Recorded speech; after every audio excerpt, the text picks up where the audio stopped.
నమస్కారం, welcome to Suman TV. నేను గీతాంజలి.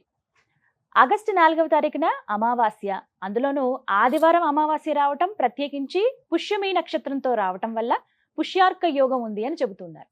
నిజంగా ఆ రోజు చాలా విశేషం కాబట్టి మనం ఏ పని చేయాలనుకున్నా, మన అభ్యున్నతి కోసం మనం ఏమన్నా కార్యక్రమం తలపెట్టాలనుకున్నా అవి ఖచ్చితంగా సఫలీకృతం అవుతాయి ఆ రోజున ప్రారంభిస్తే అని కూడా చెబుతూ ఉంటారు.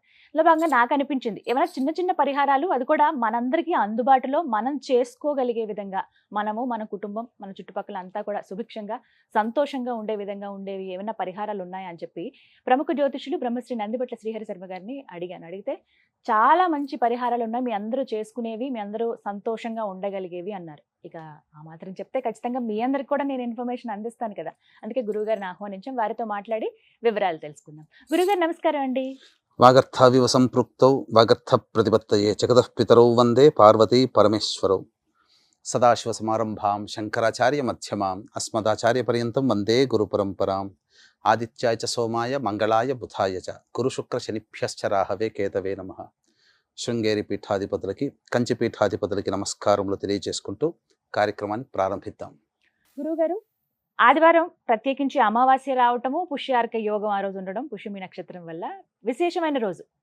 అమావాస్య రోజు అనగానే చాలా మంది కొన్ని కార్యక్రమాలు అసలు తలపెట్టరు, కానీ ఈ రోజున తలపెడితే మంచిది అని చెప్పి మీరు చెప్పినటువంటి మాటే. గురుగారు, పితృదేవతలు వారి అనుగ్రహం ప్రతి ఒక్కరిపైన ఉండాలనే కోరుకుంటారు. జీవితంలో పైకి ఎదగాలన్నా, కుటుంబం బాగుండాలన్నా, సంతానం కానీ ఇది ఏవైనా సరే వారి అనుగ్రహమే అని చెబుతూ ఉంటారండి.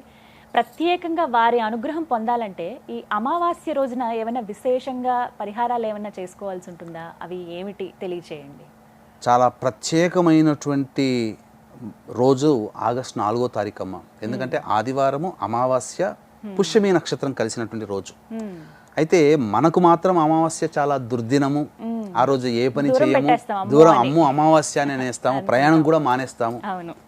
ఎందుకంటే మనం చంద్రుని గమనాన్ని అనుసరించు స్వస్తి శ్రీ చాంద్రమాన వ్యవహారిక అని చెప్పుకుంటాం కాబట్టి. కానీ ఉత్తరాది వాళ్ళు, ముఖ్యంగా తమిళియన్స్, మన దక్షిణాదేశంలో తమిళియన్స్, కేరళ వాళ్ళు ఈ యొక్క అమావాస్య రోజున చాలా విశేషముగా ప్రాధాన్యతనిస్తారు. ఎందుకనంటే ఈ భూమిలో పుట్టినటువంటి ప్రతి మనిషి సంతోషంగా ఆనందంగా ఉన్నాడు అంటే తమ పితృదేవతల యొక్క అనుగ్రహం. పితృదేవతలు అంటే చనిపోయినటువంటి సోదరులైనా, సోదరీమణులైనా, బంధువులైనా, తల్లిదండ్రులైనా, తాత ముత్తాతలైనా అందరూ వస్తారు, స్త్రీ పురుష భేదం లేకుండా ఈ పితృదేవతా గణంలో. అయితే కేరళలో ఒక ప్రత్యేకమైనటువంటి సాంప్రదాయం ఉందమ్మా. ఇది వాళ్ళ యొక్క పితృదేవతల యొక్క అనుగ్రహం పొందడం కోసం వావు బలి, వావు VAVU వావు బలి అనే కార్యక్రమం చేస్తారు.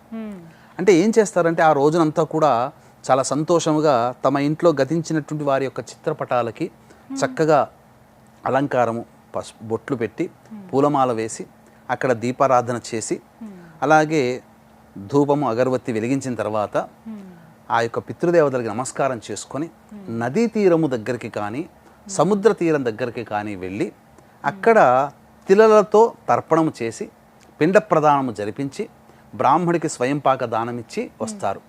ఎందుకంటే ఈ యొక్క ఎప్పుడు చేయాలి ఈ యొక్క సమయం అని అంటే కేవలం ఒకే రోజున చేస్తారు. ఎప్పుడంటే దక్షిణాయనం ప్రారంభమైనటువంటి తరువాత వచ్చే అమావాస్య, అంటే ఇప్పుడే ఆషాఢ అమావాస్య. దక్షిణాయనం ప్రారంభమైన తర్వాత వచ్చే అమావాస్య రోజునే ఈ యొక్క వావు బలి అనేటువంటి కార్యక్రమం చేస్తారు. ఈ యొక్క కర్కాటక సంక్రమణంలో వచ్చే తొలి అమావాస్య కాబట్టి దీనికి విశేషమైనటువంటి పితృదేవతానుగ్రహం కలుగుతుంది. కాబట్టి వీక్షించేటువంటి సుమన్ టీవీ ప్రేక్షకులు ఎవరైనా కానీ మీ యొక్క పితృదేవతల యొక్క అనుగ్రహం మీకు కలగాలి, పితృదేవతలు అన్నార్తితులతో ఇబ్బంది పడకుండా, ఆకలి తప్పులతో ఇబ్బంది పడకుండా ఉండాలి అంటే మీరందరూ కూడా మీకు దగ్గరలోని నదీ తీరంలో కానీ లేదా సముద్ర తీరానికి కానీ, కనీసం గృహంలోనైనా కానీ బ్రాహ్మణుని పిలిపించి తర్పణాలు వదిలి, సంకల్పం చేసుకొని తర్పణాలు వదిలి, అలాగే పిండ ప్రదానము జరిపించి తర్పణాలు వదిలి స్వయంపాక దానము బ్రాహ్మడికి దక్షిణతో సహా ఇచ్చి మీరు ఆ యొక్క బ్రాహ్మడి యొక్క ఆశీర్వచనం తీసుకోండి, పితృదేవతల అనుగ్రహం తీసుకోండి. తద్వారా మీరు ఇంట్లో ఆగిపోయినటువంటి శుభకార్యాలు కావచ్చు, లేకపోతే ఇతరత్ర ఏవైనా ఉద్యోగమైనటువంటి ఇబ్బందులు కావచ్చు, అన్నీ కూడాను పూర్తిగా నెరవేరుతాయి, సమస్యలన్నీ తీరుతాయని చెప్పడంలో ఏమాత్రం సందేహం లేదు.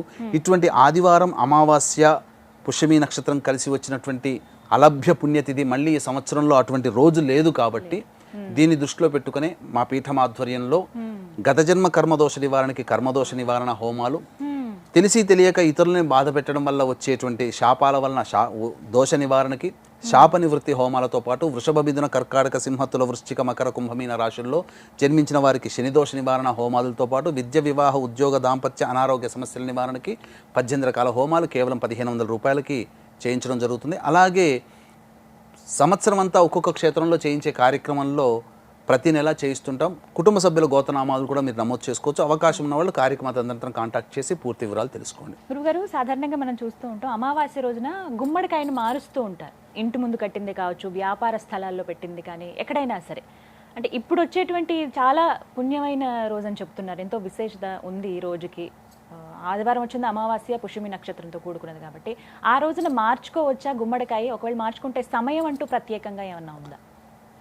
ముఖ్యంగా గుమ్మడికాయని మనము కొత్తగా ఇంటి గృహప్రవేశం చేసుకున్నా, కొత్తగా వ్యాపారం ప్రారంభించుకున్నా గుమ్మడికాయని కడతాం. అంటే దీంట్లో అంతరార్థం ఏంటంటే బలి అనేటువంటిది. అంటే మీకు వీక్షించేటువంటి ప్రేక్షకుల్లో చెప్పాలి అని అంటే, ఒక నిమ్మకాయని మనం బలిస్తున్నామంటే ఒక కుక్కటము అంటే కోడిని బలించినతో సమానం. అలాగే బూడిద గుమ్మడికాయని మనం బలిచ్చాము అని అంటే దాని అర్థము ఒక దున్నపోతుని బలి ఇచ్చినతో సమానం.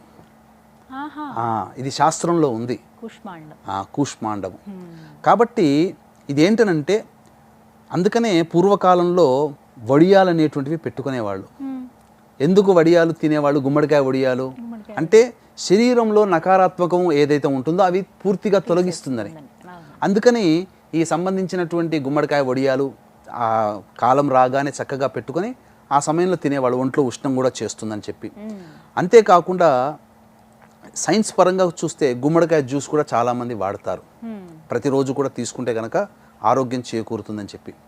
అయితే ఇదే గుమ్మడికాయని ఆరోగ్యం కోసం మనం వాడుతున్నాం, ఇదే గుమ్మడికాయని ఇంటి గృహప్రవేశం లేదా వ్యాపార స్థలంలో వాడుతున్నాం. అంటే నరదృష్టి అనేటువంటిది తొలగిపోతుంది. అందుకనే మీరు చాలామంది ఈ యొక్క ఆరా కొలిచేటువంటి వాహనం ఉంటాయి కదమ్మా, పరికరాలు, ఆ గుమ్మడికాయ దగ్గర తీసుకోపోగానే చాలా మటుకు నెగిటివ్ వైబ్రేషన్ తీసేస్తున్నట్టుగా కనబడుతుంటుంది, వాళ్ళకి తెలిసిపోతుంది. అందుకనే ఇంటి ముందర ఇల్లు చూడగానే అబ్బా బాగుందిరా, ఎంత చక్కగా ఉందో ఇల్లు అనుకొని ఇంట్లోకి వచ్చిన వాళ్ళు దృష్టి పడుతుంటారు. అందుకనే వాళ్ళు గృహప్రవేశం ఒక్కరోజునే చేస్తుంటారు, ఎప్పుడు ఇంకా చెయ్యరు ఇంకా. కానీ గుమ్మడికాయని కుళ్ళిపోయిన తర్వాత మళ్ళీ, లేదా గుమ్మడికాయ ఎండిపోయినా కుళ్ళిపోయినా మళ్ళీ గృహానికి కట్టుకోవాలి. వ్యాపారం బాగా సాగుతుంది అనుకోండి, అబ్బా వీడి అదృష్టం, వ్యాపారం చాలా బాగా సాగుతుందిరా, వీడు ఎంత అదృష్టవంతుడో అని చెప్పి తోటి వ్యాపారస్తులే దిష్టి పెడుతుంటారు. నరదృష్టి సోకితే నల్లరాయైనా పగులుతుంది. ఇంట్లో పిల్లలు బాగా చదువుకున్నా, ఉద్యోగాలు వచ్చి బాగా సంపాదిస్తున్నా, లేదా మంచి అన్యోన్య దాంపత్యంతో కుటుంబ సభ్యులు మెలుగుతూ ఉన్నా, పరుల కంటితో మన యొక్క సమస్యలు ప్రారంభమవుతాయి, కంటి దృష్టితో. కాబట్టి ఇవన్నీ తొలగిపోవాలి అనంటే మన వాళ్ళు పూర్వీకులు ఎప్పుడు కూడా ఆచరించినటువంటి విధానము కొన్ని ఉన్నాయి. ఇందులో గుమ్మడికాయ ఇంటికి కట్టడం అనేటువంటి ఒక విధానం. కాబట్టి ఈ యొక్క గుమ్మడికాయ కట్టే విధానం రోజున ఎర్రటి గుడ్డలో, అనగా ఈ ఆదివారం అమావాస్య రోజున సాధారణంగా చెయ్యాలి. కానీ ఆదివారం అమావాస్య రోజున ఇప్పుడు చెప్పబడేటువంటి తంత్రం కనుక చేస్తే ఇంకా విశేషమైనటువంటి ఫలితం. లేదు ఇంకా చెప్పాలంటే ఈ యొక్క ఆగస్టు 4వ తారీఖు రోజున ఆదివారము అమావాస్య పుష్యమి నక్షత్రం కలిసి వచ్చినటువంటి రోజు. కాబట్టి విశేషమైనటువంటి ఇటువంటి అలభ్య పుణ్యతిథి మళ్ళీ ఈ యొక్క ఆదివారం అమావాస్య ఈ యొక్క సంవత్సరం 2024లో లేదండి. ఇదే ఆఖరి ఆగస్టు 4వ తారీఖు రోజే. కాబట్టి గుమ్మడికాయను చక్కగా కడిగి ఇంట్లోకి చక్కగా శుభ్రంగా కడిగిన తర్వాత తొడిమితో ఉన్నటువంటి గుమ్మడికాయను రావాలి. తీసుకొచ్చేటప్పుడు చాలామంది తొడిమిని పట్టుకొని ఏదో పిల్లవాడిని కనుక లాక్కొని వచ్చినట్టుగా పట్టుకొస్తుంటారు. రాకూడదు. భక్తి భావంతో శ్రద్ధతో ఆ గుమ్మడికాయని ఇంటికి తీసుకొని రావాలి. ముందు రోజు తీసుకొని వచ్చిన తర్వాత ఆదివారం అమావాస్య పుష్యమి నక్షత్రం అంటే సూర్యోదయం తర్వాతనే వారం లెక్క మనకు శాస్త్రం ప్రకారం. కాబట్టి ఉదయం 7 to 9 ఉన్నటువంటి సమయం చాలా శుభమైనటువంటి సమయం. కాబట్టి ఆ యొక్క గుమ్మడికాయని పూజా మందిరంలో పెట్టి ఆ గుమ్మడికాయకి వాస్తు పురుషుడి యొక్క అష్టోత్తరముతో కానీ లేదా కాలభైరవుడి యొక్క అష్టోత్తరముతో పూజ జరిపించాలి, లేదా కాళికాదేవి యొక్క అష్టోత్తరంతోనైనా పూజ జరిపించాలి. జరిపిన తరువాత ధూపదీప నైవేద్యములు ఆ గుమ్మడికాయ ఇచ్చిన తర్వాత ఉట్టి తెచ్చుకోవాలి. ఆ ఉట్టి తెచ్చుకున్న తర్వాత ఎర్రటి గుడ్డలో కట్టాలి. అందులో వస్తువులు ఏం వేయాలంటే తెల్ల ఆవాలు, అలాగే మిరియాలు, పిప్పళ్ళు, అలాగే జీడి గింజలు, అలాగే గవ్వలు, అలాగే పటిక బెల్లం. బెల్లం అంటే తినే బెల్లం కాదు, పటిక అంటారు దాన్ని. ఈ యొక్క పటికని పచారీ షాపుల్లో దిష్టికి కట్టుకునే పటిక అంటే ఇస్తారు. ఆ పటికను మరియు బూడిద గుమ్మడికాయను కలిపి చక్కగా ముడివేసి ఆ ఉట్టిలో పెట్టి రాహుకాలంలో మనం ఇంటికి కానీ వ్యాపార సంస్థకి కానీ కట్టుకుంటే చాలా మంచిది. ఎందుకంటే ఈ 4వ తారీఖు రోజున సాయంత్రం 4:45 వరకు పుష్యమి ఈ యొక్క ఆదివారం అమావాస్య తిథి ఉంది. కాబట్టి చక్కగా ఈ సంబంధించినటువంటి 4:30 నుంచి 6 లోపల ఈ యొక్క రాహుకాలం ప్రారంభమవుతుంది. కాబట్టి 4:30కే టంచన్గా మీరు ఇంట్లో ఆ యొక్క నరదృష్టి పోవాలని చెప్పి మనసులో సంకల్పం చేసుకొని ఇంటికి కానీ వ్యాపార స్థలం కానీ కట్టినట్లయితే ఇంట్లో ఉన్నటువంటి వచ్చే దూరం నుంచి చూసిపోయే వాళ్ళ నరదృష్టి కానీ, ఇంటికి వచ్చి దిష్టి పెట్టిన వాళ్ళు కానీ, లేదా వ్యాపారం ఎదుగుదల ఆగిపోయిన వాళ్ళకి కానీ ఆ యొక్క దిష్టి తొలగిపోతుంది. తప్పకుండా ఈ యొక్క దిష్టి తొలగిపోయిన తర్వాత వాళ్ళకి చాలా రిలీఫ్ అనేది కలుగుతుంది. వ్యాపారం అభివృద్ధి చెందుతుంది, ఇంట్లో దిష్టి పోతుంది, కుటుంబ సభ్యులు అన్యోన్యంగా దాంపత్యంగా ఉంటారు, అలాగే పిల్లలు కూడా ఆనందంగా పాజిటివ్ వైబ్రేషన్తో ఉంటారు. ఇంతటి మహత్యం కలిగినటువంటి రోజున, ఇటువంటిది రోజున వీక్షించేటువంటి సుమన్ టీవీ ప్రేక్షకులు ఎవ్వరూ కూడా మిస్ చేసుకోకండి.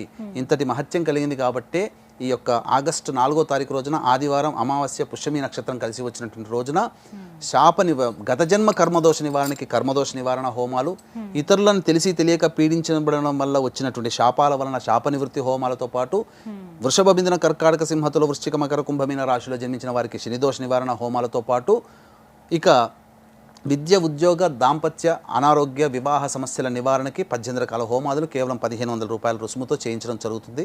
అలాగే సంవత్సరం పొడుగుతా ఒక్కొక్క క్షేత్రంలో మా పీఠం ఆధ్వర్యంలో మీ కుటుంబ సభ్యుల గోతనామాలతో కూడా జరిగే కార్యక్రమాలు కూడా మీ కుటుంబ సభ్యుల గోతనామాలు నమోదు చేసుకోవచ్చు. అవకాశం ఉన్న వాళ్ళు కార్యక్రమ తదనంతరం కాంటాక్ట్ చేసి పూర్తి వివరాలు తెలుసుకోండి.